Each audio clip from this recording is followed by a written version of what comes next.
Hi, everyone. I'm Katie with OceanCity.com, and we are here with Stephen. Oh my God, Rogers Rogers Stevens. Stevens of Blind Melon. I'm so sorry I butchered it. Well, no, Mhm. I mean, I have two last names, so you got a 50% shot and it happens. Well, we are here with Blind Melon. Are you excited for Ocean's Calling? Yes, I am. I'm not too far away. I'm up in Pennsylvania and I'm looking forward to a lovely, drive down on the weekend and all that. So, I've heard good things about the festival. I've never been, You're gonna but have a blast.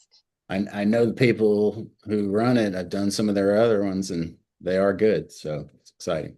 And you've been sitting there monitoring the weather. We were chatting. So, what's Yes, your I'm out take? here right now and I'm going to provide a forecast. I'm not ready to make final call on that right now, though.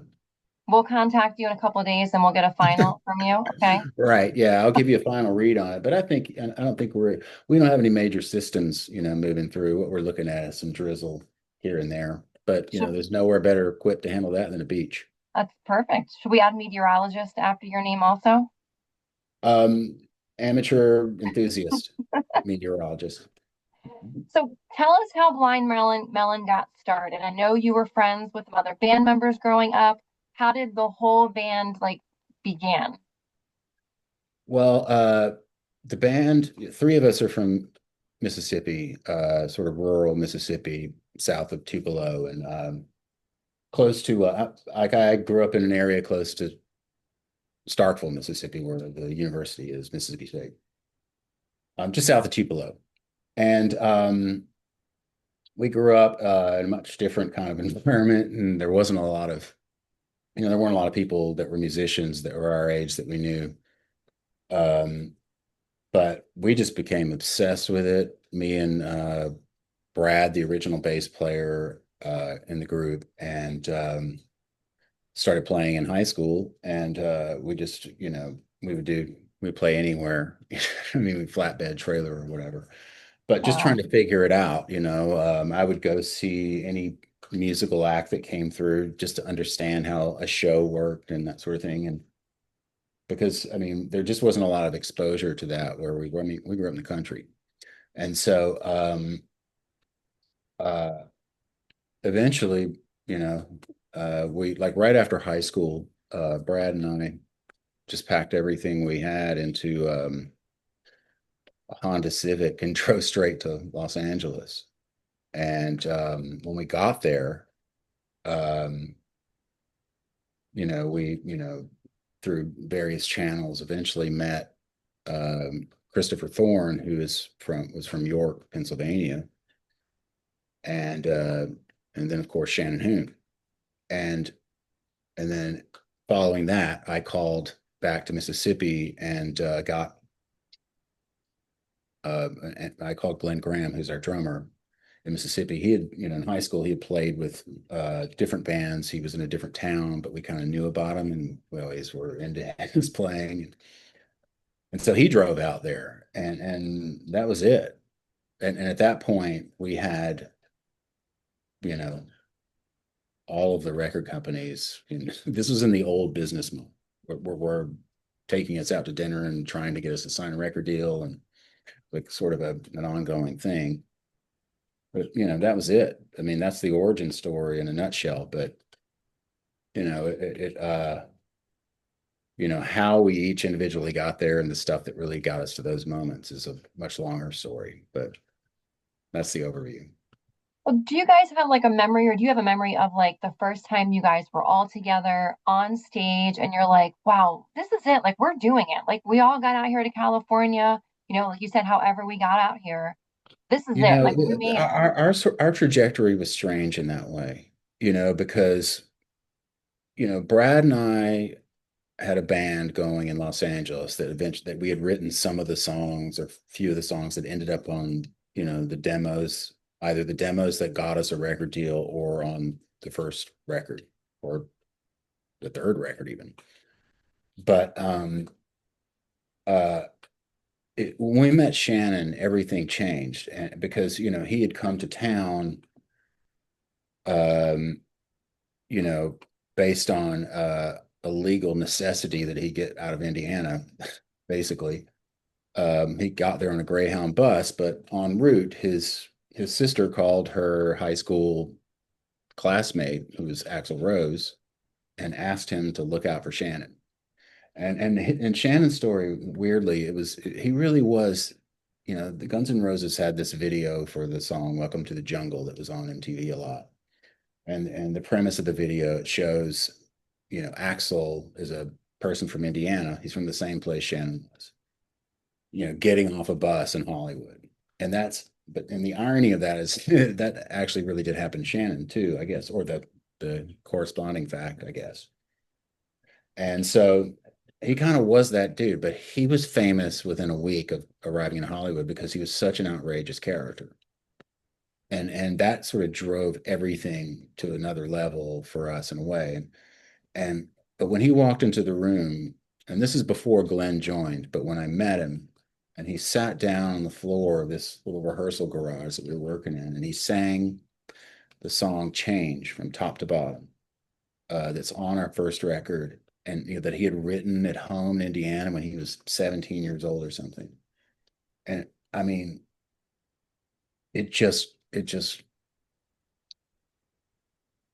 it was amazing, So he was a superstar. It was obvious, and I don't know, we were just inseparable until he left us.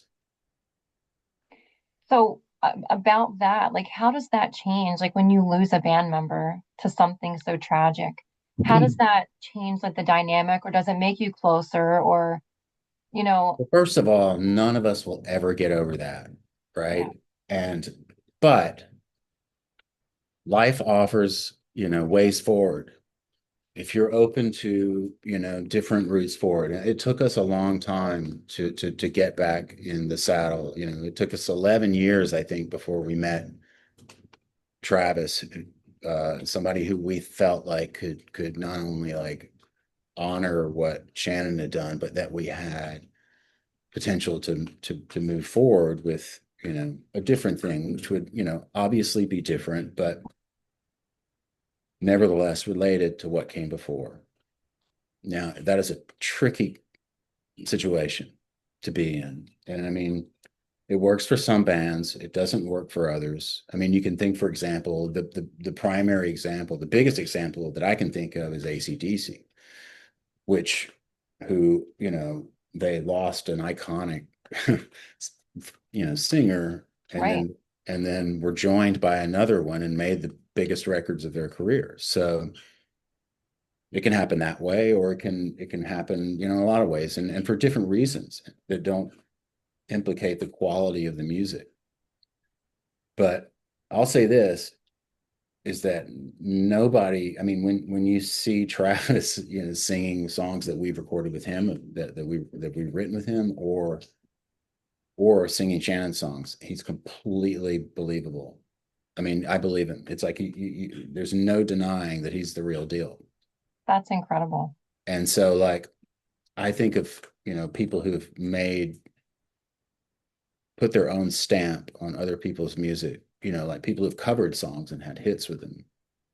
He gets out and and embodies them. It's beyond that, like, and because that's what, someone who like adds a new impression to a really great work, or great artist work or something, is like, I mean, that's a whole art form in itself.